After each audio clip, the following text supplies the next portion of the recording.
지금 정치적으로 불확실하잖아요. 과연 한국은행에서 주도적으로 기준금리를 인하를 할 수 있을까? 뭐 환율이 조금 최근 들어서 하락하긴 했지만 여전히 불안한 상황이기 때문에 할 수 있을까요? 안녕하세요. 2025년이 됐습니다. 새롭게 새해를 맞이하면서 올해 시장에 대한 얘기를 좀 해보려고 하는데요. 시작하기에 앞서 작년 시장에 대해서 간략히 좀 정리하고 시작하도록 하겠습니다.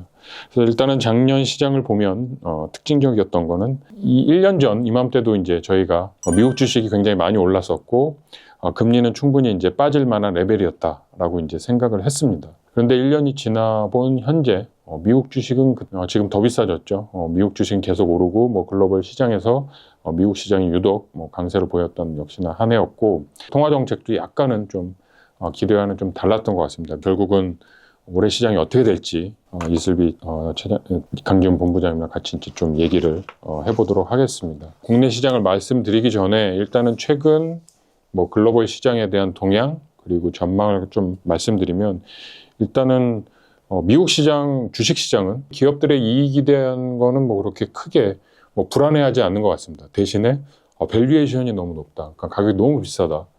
이 얘기는 지금 몇 년 동안 계속되고 있지만 지금 2, 3년 동안 계속 올랐기 때문에 진짜 비싸다. 이 얘기를 하는 것 같고요. 근데 반면 국내는 일단은 이익이 조금 안 좋을 것 같긴 한데 가격 메리트가 굉장히 높다. 그래서 최근 들어서 환율이 고점을 찍고 주식시장이 상당히 좀 많이 반등을 했던 것 같습니다. 채권 금리도 많이 하락했고요. 말씀해 주신 대로 좀 주식시장도 그렇고 채권도 한미 디커플링 현상이 상당히 좀 강화됐습니다. 특히 하반기 들어서 좀 그런 부분들이 있었던 것 같고요. 작년 리뷰에서 간단히 말씀을 드리면 한국 금리는 10년물 기준으로 30bp가 연간으로 하락을 했고요. 미국 금리는 연간으로 70bp가 상승을 했습니다. 그래서 양국 간의 금리 차, 한미 금리 차가 연초에는 마이너스 70bp였다가 연말에는 마이너스 190bp까지 상승하고 하락하면서 그 폭이 상당히 확대가 됐는데 올해도 좀 이런 흐름은 좀 유사하게 진행될 거라고 보고 있고요. 원래도 작년 한 4분기부터 우리나라 수출이 기저효과가 이제 종료가 되면서 수출의 그런 개선 모멘텀이 둔화될 거고 한은에서도 11월 금통위에서 24년 성장률 모두 하향 조정을 하면서 경기 우려를 이제 피력을 한 상황이었는데 작년 말에 정치적 불확실성이 상당히 대두가 됐고 현재도 진행 중이기 때문에 우리나라 같은 경우에는 지금 작년에 10월 기준금리 인하를 개시를 했고 11월에 연속 인하를 했고요. 1월 금통위가 이제 다음 주에 있는데 추가적인 인하 가능성까지도 지금 시장은 많이 기대를 하고 있는 상황입니다. 반면에 미국 같은 경우에는 말씀하신 대로 작년에 여름에 금리가 크게 하락하고 경기가 둔화가 우려가 됐는데 트럼프 당선이 됐고 그 이후로 인플레이션 우려로 지금까지 금리가 상승 우위 보이고 있고요.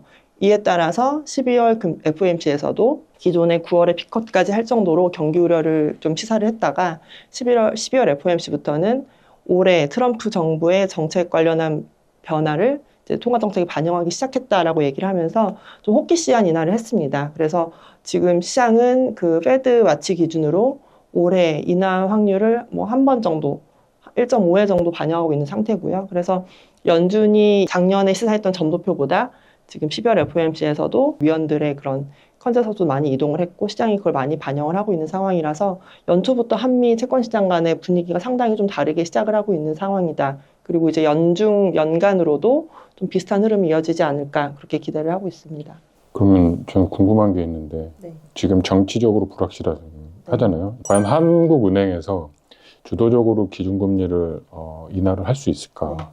환율이 조금 최근 들어서 하락하긴 했지만 여전히 불안한 상황이기 때문에 할 수 있을까요? 그럼에도 불구하고 내수 회복을 위해서 인하를 할 수 있다 이런 얘기인가요? 네, 저희는 그렇게 보고 있고요. 물론 그러니까 일부 시장 애널리스트들이나 일부 시장 참가자들은 환율 변동성을 우려하는 그런 부분들 때문에 이번 인하보다는 2월 인하 가능성이 좀 더 높다라고 보기도 합니다. 비상계엄 이후에 이제 한은에서 낸 리포트나 이런 부분들을 보면 단기적인 환율 변동성보다는 외국인들이 보는 중장기적인 우리나라 채권이나 자산에 대한 시각 그 부분을 좀 더 염두에 두고 있는 것 같거든요. 그리고 한은 총재님이 경제부총리님도 그렇고 기존에 계속 우리나라 외화 유동성 관리를 할 수 있는 수단은 상당히 많다 이런 얘기들도 많이 해오셨고요.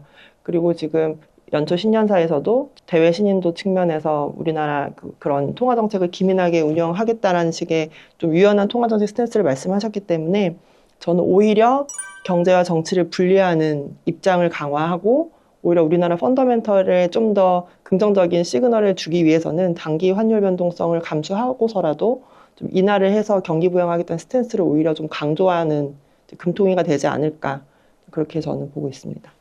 네, 알겠습니다. 근데 전 또 궁금한 게 작년에 연준에서는 이제 전도표 내리면서 이제 인하를 시작했는데 또 갑자기 전도표를 3개월 만인가요? 네네. 3개월 만에 바꿨죠. 그럼 과연 이제 저는 이거를 보면서도 그 몇 달 사이에 지표들이 크게 바뀌었나? 물론 조금 바뀐 것도 있지만 진짜 뭐 호떡 뒤집듯이 그렇게 확확 뒤집을 정도로 이게 그렇게 뭐 큰 상황이 바뀌었나? 저는 뭐 이런 생각도 드는데 네. 신뢰하십니까? 신뢰하기보다는 뭐 정책의 유연성 정도로 봐야 되지 않을까요? 일단은 뭐 물가가 예상보다 좀 덜 떨어지는 점이 그 배경이었던 것 같고요.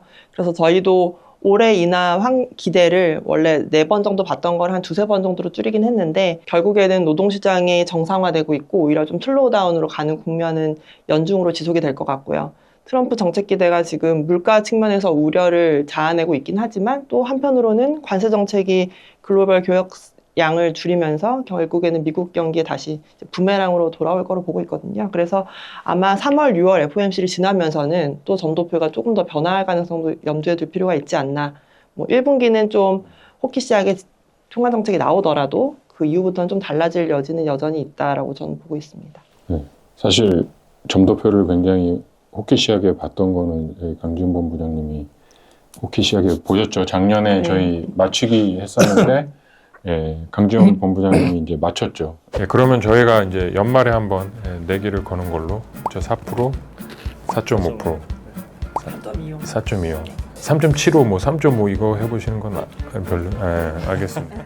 굉장히 보수적으로 봤고 실제적으로 그렇게 됐습니다. 그래서 일단은 시작하기 앞서 거기에 대한 시상이 있도록 하겠습니다. 감사합니다. 이 상품을 준비했고요. 네, 잘 정확한 뵙겠습니다. 또 네. 이제 전망을 해주셔서 감사드리면서 그러면 이제 뭐 본부장님 의견은 또 어떻게 되시는지 또 궁금해지네요. 뭐 미국 통화 정책에 대한 의견이요. 작년에 이제 상대적으로 좀 보수적으로 봤다면 올해는 조금은 상대적으로 좀 완화적으로 보고 있습니다. 지금 시장은 한 번 정도의 인하? 그 가장 큰 이유는 신정부가 들어서면서 리플레이션이 좀 진행될 것이다 라는 게 가장 큰 로직인 것 같거든요. 근데 그게 과연 그렇게 될까라는 의구심이 좀 있기 때문에 저는 한 3번 정도 인하하는 그림을 보고 있고요. 무엇보다도 가장 중요한 거는 이제 신정부가 들어서면서 이민 정책을 어떻게 할 것인가가 좀 중요할 것 같은데 이민 정책을 조금 이제 강화할 경우에 그러니까 이민자를 받지 않거나 불법 이민해 계신 분들을 좀 이제 내보내는 방향으로 그런 식으로 진행을 했을 때 노동시장이 어떻게 될 것인가 라고 물어봤을 때 제가 추측하기로는 미국의 노동시장도 좀 분화가 많이 진행이 된 것 같고 이민자가 갈 만한 노동잡과 그렇지 않은 잡 그래서 이런 이민자분들이 빠질 경우에 노동시장이 결국 궁극적으로는 조금 둔화될 가능성이 높다 이렇게 봐서 연중에 한번 전도표를 다시 한번 하향할 가능성이 좀 높지 않을까 저는 그렇게 보고 있습니다. 그러면 그때 전후로 또 시장이 좀 변곡점이 이제 생길 수도 있을 것 같은데요.